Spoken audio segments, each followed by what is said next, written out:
Ընդդիմադիր երեք հիմնական ուժերը Կարապետյանի, Քոչարյանի և Ծառուկյանի վերջապես հրապարակեցին իրենց պատգամավորական թեկնածուների ցուցակները։ Ամիսներ շարունակ նրանք համառորեն համոզում էին հանրությանը, թե միմյանց հետ որևէ կապ չունեն, չեն գործակցում, նույնիսկ միմյանց մրցակիցներ են։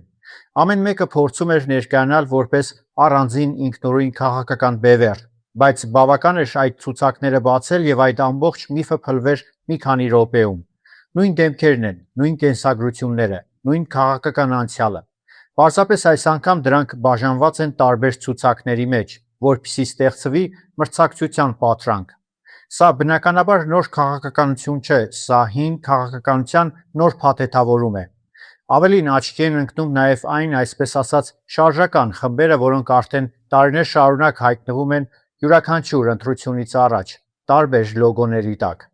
Այսօր այստեղ են, վաղը այնտեղ։ Ոչ մի գաղափար, ոչ մի արժեք, ոչ մի քաղաքական գիծ։ Միակ սկզբունքը, որտեղ կա հնարավորություն, այնտեղ էլ հարմար տեղավորվել։ Սա արդեն ոչ թե քաղաքականություն է, այլ նախընտրական տուրիզմ։ Իրականում խնդիրն այն է, որ ընդդիմության գլխավոր սցենարիստը նույն համակարգի դեմքերին պարզապես բաժանել է տարբեր ցուցակների մեջ։ Սա մի պարզ հաշվարկ է՝ բաժանվել, ներկայանալ տարբեր ցուցակներով, որպեսզի հավաքել նույն ընտրազանգվածը տարբեր ուղղություններով։ Եվ այստեղ առաջանում է ամենակարևոր հարցը.